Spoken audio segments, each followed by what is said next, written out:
आप लोग का स्वागत करते हैं न्यू लाइफ क्लासेज में। बाबू आ जाइए। आज प्रकाश का अपवर्तन का लास्ट क्लास होगा बाबू, है न। चलिए, 2 प्रकाश का अपवर्तन, है न। प्रकाश का अपवर्तन, प्रकाश का अपवर्तन,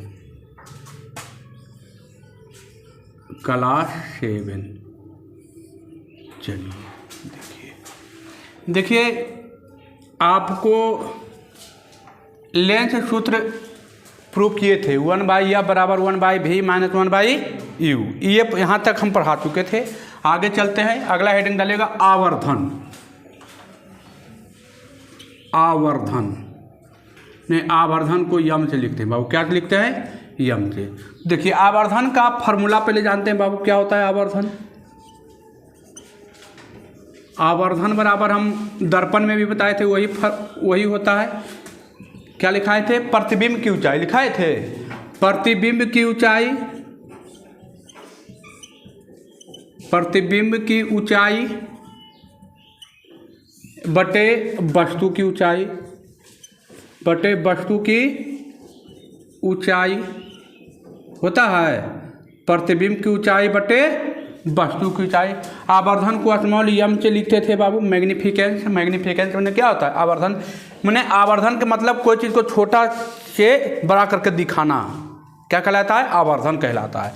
देखिए तो ऊंचाई को लिखते हैं यच से, प्रतिबिंब के लिखते हैं इमेज, इमेज होता है आई से, होता है। अब वस्तु की ऊंचाई, ऊंचाई होता है यच से, वस्तु को बोलते हैं ऑब्जेक्ट। तो यम बराबर क्या होता है? एच आई बटा एच हो गया ना। ये हो गया आवर्धन। तो आवर्धन का डिफिनेशन इसी से बोल देते हैं, प्रतिबिंब की ऊंचाई और वस्तु की ऊंचाई के अनुपात को आवर्धन कहते हैं। लिखेगा आवर्धन बराबर प्रतिबिंब की ऊंचाई और वस्तु की ऊंचाई के अनुपात को आवर्धन कहते हैं। आवर्धन को यम से सूचित किया जाता है, स्मॉल यम से। आवर्धन किसे कहते हैं बाबू? तो प्रतिबिंब की ऊंचाई और वस्तु की ऊंचाई को के अनुपात के, प्रतिबिंब की ऊंचाई और वस्तु की ऊंचाई के अनुपात को आवर्धन कहते हैं। आवर्धन बराबर क्या होता है बाबू? तो प्रतिबिंब की ऊंचाई बटे वस्तु की ऊंचाई, है न। आवर्धन को शॉर्ट में भी लिखते हैं क्या? एच आई बटा एच ओ, है न। देखिए अब इसे, अब को हम दर्पण पढ़ा रहे थे तो आवर्धन बराबर लाए थे, क्या लाए थे? तो -v/u लाए थे। याद कीजिए तो लाए थे वो आवर्धन बराबर लाए थे, यम बराबर -v/u लाए थे। तो यहाँ भी आवर्धन बराबर आएगा, लेकिन माइनस में नहीं आएगा, कौन में आएगा? प्लस में आएगा। तो देखिए इसको लाएंगे, प्रूफ करके लाएंगे, है ना। देखिए तो चलिए, इसमें कोई दिक्कत? मिटाएं। चलिए आ जाइए।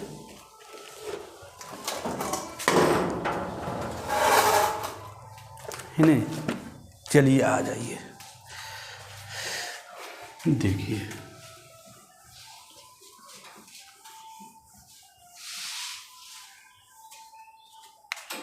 देखिए ये आपका उत्तल लेंस है बाबू, है ना। उत्तल लेंस, उत्तल लेंस का डिफिनेशन क्या होता है? वो ऐसा लेंस जिसका बीच का भाग पतला हो और साइड का भाग क्या हो? बीच का भाग मोटा हो और साइड का भाग क्या हो? पतला हो। उसे क्या कहते हैं? उत्तल लेंस कहते हैं। चलिए आ जाइए। देखिए तो यहाँ पर मान लीजिए प्रकाशीय केंद्र है, यहाँ पर मान लेते हैं F1 है, यहाँ पर क्या है? 2F1 है। F1 मतलब प्रथम फोकस, F2 मतलब द्वितीय फोकस। इसमें कोई दिक्कत नहीं ना है। चलिए F2 है ना बाबू, F2। देखिए अब मान लिया जाए हम वस्तु के यहाँ रख दिए, हम वस्तु को यहाँ पर रख दिए हैं। तो हम नियम पढ़े थे, मुख्य अक्ष के समानांतर आते प्रकाश की किरण दर्पण लेंस या बर्तन के बाद फोकस होकर जाएगी। याद होना चाहिए, हम 3 को नियम पढ़ाए थे। लेंस के किरण, लेंस की बनावट के कितने नियम पढ़ाए थे? लेंस के किरण आरेख की बनावट के कितने नियम पढ़े थे? 3 नियम पढ़े थे। 3 को नियम पढ़े थे। दर्पण में 4 नियम पढ़े थे, है ना। तो हम पढ़ाए थे मुख्य अक्ष के समानांतर आती प्रकाश की किरणें लेंस से बर्तन के बाद किससे होकर जाती थी? फोकस से होके जाती थी। पढ़ाए थे और बताए थे प्रकाशीय केंद्र से आने वाले प्रकाश की किरणें का कोई अपवर्तन नहीं होता। देखिए यहाँ पर कट गया बाबू, मान लीजिए यहाँ कट गया, तो इसको मान लेते हैं ए और इसको मान लेते हैं बी, इसको मान लेते हैं A1 और इसको मान लेते हैं B1। कोई दिक्कत है? कोई दिक्कत बाबू? देखिए तो अब यहाँ पर हमको देखिए चाहिए क्या, हमको चाहिए m बराबर v/u, ये चाहिए, यही ना चाहिए। तो देखिए हम इसमें देखिए त्रिभुज बना है, तो हम एक ये त्रिभुज लेते हैं, एगो ये बड़का त्रिभुज लेते हैं, है ना। तो देखिए तो आ जाइए, त्रिभुज ABO तथा त्रिभुज A'(B')O, त्रिभुज A'(B')O में है ना बाबू। चलिए देखिए जरिए, अब आ जाइए, देखिए ये और ये कितना डिग्री, 90 डिग्री, और ये देखिए ये कोण कौन शीर्षाभिमुख कोण या सम्मुख कोण। चलिए तो लिखिएगा एंगल AOB बराबर एंगल A'(OB') कैसे बराबर है? सम्मुख कोण से है बराबर बाबू। अच्छा, एंगल BAO बराबर एंगल B'(A')O कैसे बराबर है? 90 डिग्री है ना, 90 डिग्री बाबू। देखिए ना ये और ये 90 डिग्री है ना, 90 डिग्री है। थोड़ा सा देखने में लग रहा है तिरछा है, लेकिन ये हाई रहेगा, कितना डिग्री पर रहेगा? 90 डिग्री पर रहेगा। कितना डिग्री पर रहेगा? 90 डिग्री पर रहेगा। ठीक है, चलिए अब देखिए दो को हो गया बराबर, तो जब दो को कोण बराबर होता तो त्रिभुज कैसा होता था? समरूप होता था एंगल समरूपता से। तो त्रिभुज ABO समरूप है त्रिभुज A'(B')O कैसे? एंगल समरूपता से, है ना बाबू। एंगल समरूपता से समरूप हो गया। जब समरूप हो गया तो देखिए समरूप हो जाता था तो इसके भुजा का अनुपात क्या होता था? बराबर होता था। तो देखिए तो AB और बटा A'(B') बराबर AO और बटा A'(O। देखिए AB क्या है? वस्तु की ऊंचाई। ये क्या है? प्रतिबिंब की ऊंचाई, है ना। तो देखिए हम बताए थे। अब आइए चिन्ह परिपाटी, आइए चिन्ह परिपाटी याद होना चाहिए। चिन्ह परिपाटी में 5-6 पॉइंट था। सभी दूरियां प्रकाशीय केंद्र से मापी जाती है। मुख अक्ष के ऊपर, मुख अक्ष के नीचे क्या होता थी? निगेटिव। प्रकाशीय केंद्र के बाईं ओर नेगेटिव और दाईं ओर पॉजिटिव, याद होना चाहिए। अब देखिए तो AB क्या है? वस्तु की ऊंचाई। तो वस्तु की ऊंचाई को लिखते थे HO से लिखते थे। अब मुख अक्ष के ऊपर तो क्या? पॉजिटिव। अच्छा, A'(B' क्या है? प्रतिबिंब की ऊंचाई। तो प्रतिबिंब की ऊंचाई को लिखते थे HI से। I होता था माइनस, होगा माइनस, क्योंकि मुख अक्ष कहाँ है? मुख अक्ष के ऊपर पॉजिटिव और मुख अक्ष के नीचे निगेटिव। चलिए आ जाइए, AO क्या है? AO वस्तु की दूरी। वस्तु की दूरी AO क्या है? वस्तु की दूरी। तो वस्तु की दूरी को किससे लिखते थे? V से कि U से? U से। चलिए U से। अच्छा, इधर है तो निगेटिव। A'(O क्या है? प्रतिबिंब की दूरी। तो प्रतिबिंब की दूरी किससे लिखते थे? V से। इधर है, इधर निगेटिव हो जाता है, इधर क्या होता था? पॉजिटिव। अब चलिए, अब देखिए यहाँ भी माइनस बाहर में, यहाँ भी माइनस बाहर में, दोनों माइनस कॉमन लेके कट जाएगा। हाँ, चलिए आइए अब यहाँ लिख देते हैं। अब इसको दोनों के उल्टेंगे तो दोनों को उल्टेंगे तो क्या उल्टेंगे? तो दोनों के उलट दिए। तो देखिए तो HI/HO बराबर V बट्टा U। एच आई बटे एच ओ के हम क्या लिखते थे? आवर्धन। याद कीजिए, आवर्धन लिखते थे। प्रतिबिंब की ऊंचाई बटे वस्तु की ऊंचाई लिखते थे, तो इसी को बोलते थे आवर्धन। तो यम बराबर लिख दिए क्या? V बटे U। ये तो देखिए हम बोले थे कि यही हमको लाना है, देखिए यही लाए। कोई दिक्कत? आगे प्रूव करके। तो आवर्धन का दो फॉर्मूला, प्रतिबिंब की ऊंचाई बटे वस्तु की ऊंचाई, या क्या? या प्रतिबिंब की दूरी बटे वस्तु की दूरी। आवर्धन बराबर लिख सकते हैं, आवर्धन बराबर लिख सकते हैं बाबू, प्रतिबिंब की दूरी, प्रतिबिंब की दूरी, प्रतिबिंब की दूरी बटे वस्तु की दूरी,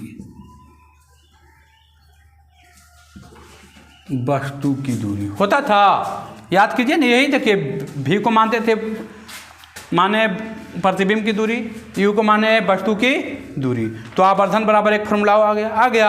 अब देखिए, आवर्धन का मान पॉजिटिव कम होगा तो क्या होगा, निगेटिव होगा तो क्या होगा, है ना? एक दो पॉइंट और जान लीजिए, लिखिएगा।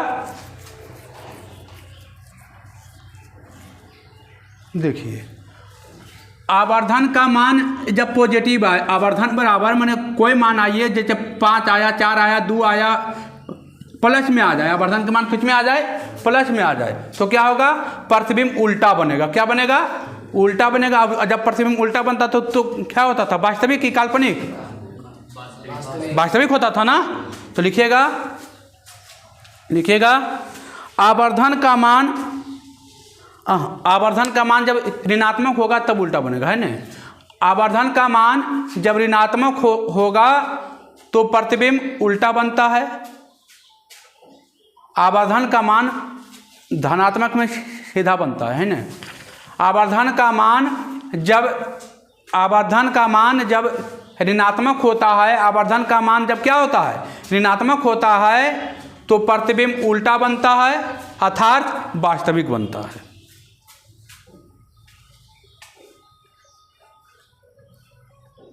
हो गया? लिखे, आवर्धन का मान, पहला पॉइंट लिखा है। क्या लिखा है पहला पॉइंट बाबू? आवर्धन का मान क्या हो? ऋणात्मक में हो। कैसा हो बाबू? ऋणात्मक चिन्ह आ जाए, आवर्धन का मान ऋणात्मक चिन्ह आ जाए तो प्रतिबिंब कैसा बनेगा? प्रतिबिंब कैसा बनेगा? उल्टा बनेगा और वास्तविक बनेगा। अच्छा, अगला पॉइंट, आवर्धन का मान कैसा आ जाए? धनात्मक आ जाए। आवर्धन का मान कैसा आ जाए? धनात्मक आ जाए। पॉजिटिव चिन्ह के साथ आए, आवर्धन का मान धनात्मक आए तो प्रतिबिंब कैसा बनेगा? सीधा बनेगा। उल्टा देखिए ऐसे बनता था उल्टा, ऐसे उल्टा चिन्ह बनता था, और सीधा ऐसे बनता था।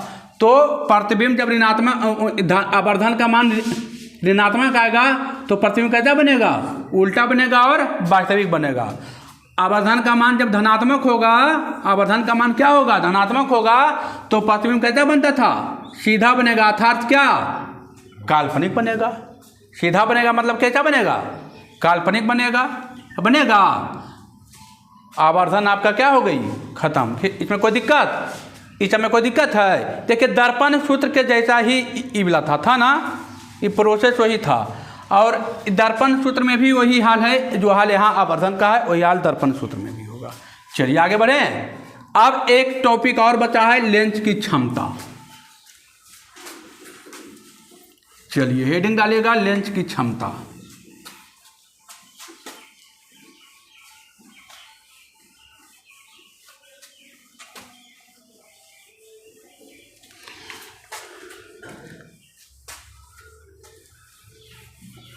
चलिए आ जाइए लेंस की क्षमता में, हेडिंग डालिए लेंस की क्षमता। लेंस की क्षमता, देखिए क्षमता मतलब क्या? पावर, है ना? तो लेंस की क्षमता बराबर होता है, पावर बराबर होता है 1/f। क्या होता है? 1/f। एफ जब क्या में हो लिखेगा, यदि एफ कौच में रहे? एफ मीटर में रहे। एफ जब मीटर में हो, है ना, मीटर में हो, एफ जब कैसा हो मीटर में, तो लेंस की क्षमता बराबर क्या होता है 1/f। डायरेक्ट फार्मूला में पूछेगा लेंस की क्षमता बराबर 1/f, मैंने एफ बराबर क्या फोकस दूरी है ना, एफ बराबर क्या हो जाएगा फोकस दूरी। चलिए यही सेंटीमीटर में रहेगा तो क्या होगा, तो 1/f गुने 100। तो लिखिएगा यदि एफ जब कौन में रहे सेंटीमीटर या ऐसे सेंटीमीटर में हो, एफ कैसा में हो सेंटीमीटर में हो, लेंस की क्षमता बराबर 1/f है ना, लेंस की क्षमता बराबर क्या 1/f कब होगा, जब क्या रहे एफ मीटर में रहेगा तो लेंस की क्षमता बराबर 1/f होगा, और जब सेंटीमीटर में रहेगा तो 1/f गुने कितना हो जाएगा 100 हो जाएगा। अच्छा लेंस की क्षमता का चाहे मात्रक लिखेगा, लेंस की क्षमता का SI मात्रक, लेंस की क्षमता का चाहे मात्रक क्या होता है लिखेगा डायोप्टर होता है। क्या होता है डायोप्टर है ना, डायोप्टर होता है, डायोप्टर को D से लिखते हैं है ना। लेंस की क्षमता का चाहे मात्रक क्या होता है डायोप्टर होता है। ये पुकारू नाम, देखिए आदमी को 2 प्रकार का नाम होता है, एक होता है पुकारू नाम, एक होता है सर्टिफिकेट नाम, होता है ना, होता है जो गांव में किसी कहता है, कोई अलग नाम से पुकारता है, बिगड़ा हुआ नाम, कोई आदमी अपना वास्तविक नाम से प्रचलित नहीं होता है, बिगड़ा नाम से प्रचलित होता है, बिगड़ा नाम से प्रचलित होता है। बिगड़ा नाम मतलब कोई ऐसा नाम जो अटपटा तरीके से धर दीजिएगा और वही नाम से फेमस हो जाएगा है ना, वही नाम से क्या हो जाता है फेमस हो जाता है।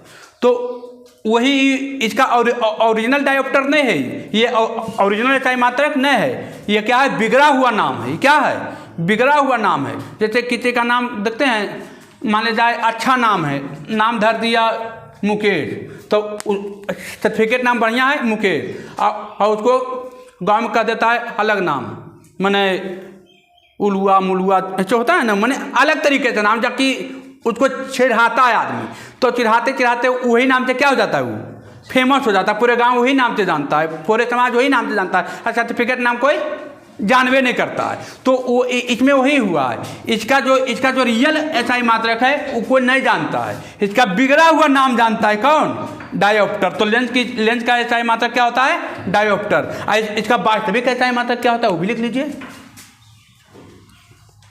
है ना, पूछेगा एग्जाम में कि लेंस का वास्तविक SI मात्रक ज्ञात कर, लेंस का वास्तविक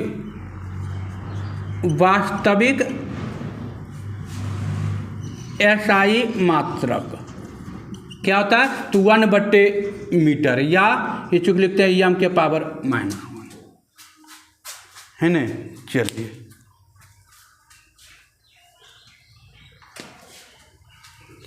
हो गया। देखिए 1/f कौची में है मीटर में होता था ना, तो EF कौची में होगा मीटर में ना, तो 1/m, तो 1/m को लिख सकते हैं एम के पावर कितना -1, एम के पावर कितना -1 है ना। अब देखिए यहाँ पर अब 2 क्वेश्चन आ जाएगा। पहले तो पूछेगा लेंस की क्षमता बराबर 1/f है ना, डायरेक्ट रहेगा वो 1/f, जब नहीं रहे तो कोई दिक्कत नहीं, तब तो सिंपल है, कर देगा सेंटीमीटर में लेंस की। आपको क्वेश्चन देख लेना है कि सेंटीमीटर में देता है कि मीटर में, तो सेंटीमीटर में देगा तो उसका फॉर्मूला ये वाला हो जाएगा, मीटर में देगा तो ये हो जाएगा। लेंस का SI मात्रक क्या होता है डायोप्टर होता है, डायोप्टर को किसे लिखते हैं D से लिखते हैं। ये कैसा है बिगड़ा हुआ नाम है, ये नाम आदमी को इसको बिगाड़ दिया, लेकिन यही नाम से फेमस है। लेंस की क्षमता का SI मात्रक क्या होता है डायोप्टर होता है, बिगड़ा नाम ज़्यादा फेमस हो गया है, और ये नाम फेम से नहीं हुआ है ना, ये नाम क्या हुआ फेम से नहीं हुआ। तो कभी कभी पूछ देता है कि लेंस का वास्तविक SI मात्रक बताए, तो 1/m या m के पावर -1। अच्छा चलिए, इसमें कोई दिक्कत, चलिए आइए आगे बढ़ते हैं। अब देखिए, अब लेंस देखिए, कोई लेंस पतला होता है, कोई लेंस क्या होता है मोटा।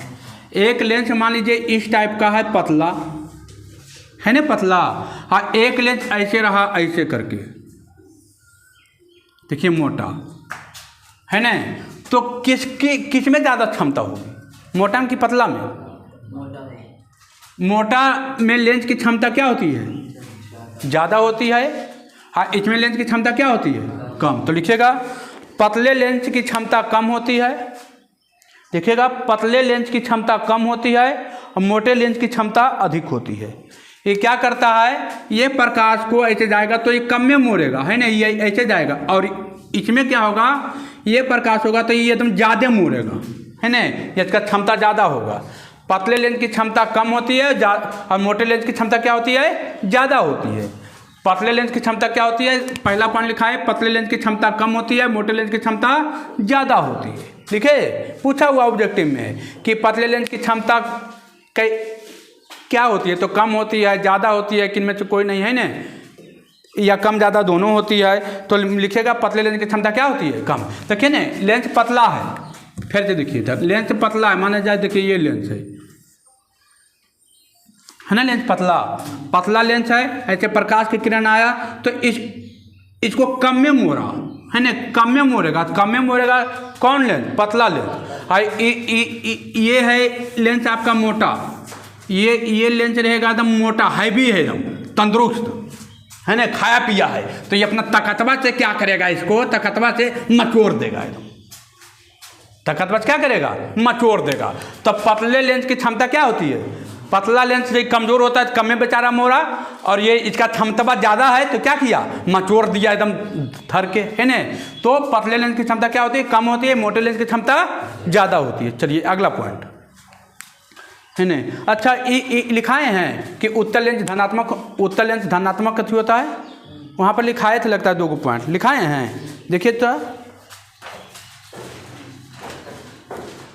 उत्तल लेंस की क्षमता धनात्मक होती है, अवतल लेंस की क्षमता ऋणात्मक होती है, लिखाए हैं। उत्तल लेंस की क्षमता क्या होती है? धनात्मक होती है, और अवतल लेंस की क्षमता ऋणात्मक होती है। नहीं लिखा है तो लिख लीजिएगा, उत्तल लेंस की क्षमता धनात्मक होती है, अवतल लेंस की क्षमता ऋणात्मक होती है। उत्तल लेंस की क्षमता क्या होती है? धनात्मक होती है, अवतल लेंस की क्षमता ऋणात्मक होती है। उत्तल लेंस की क्षमता क्या होती है? धनात्मक होती है, अवतल लेंस की क्षमता ऋणात्मक होती है। चलिए, इसी के साथ आपका चैप्टर क्या हो गई? पूर्ण रूपेण खत्म हो गई है ना। आपका प्रकाश का अपवर्तन क्या हो गई? आज खत्म हो गया है।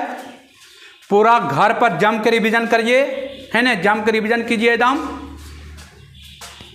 पूरा चैप्टर को कम से कम 50 बार पढ़ डालिए, 50 बार, कम से कम 50 बार पढ़िए। आपको कोई चैप्टर अपना बनाना है तो उसको घर में ज़्यादा से ज़्यादा पढ़ें, देखें, रिवीजन करें। जिनको लग रहा है कि वीडियो थोड़ा सा स्लो है, स्पीड करके देखिए, है ना, हो स्पीड करके देख लीजिए। 1 बार नहीं, 5 बार देखिए, 10 बार देखिए, आप ही का फायदा होगा।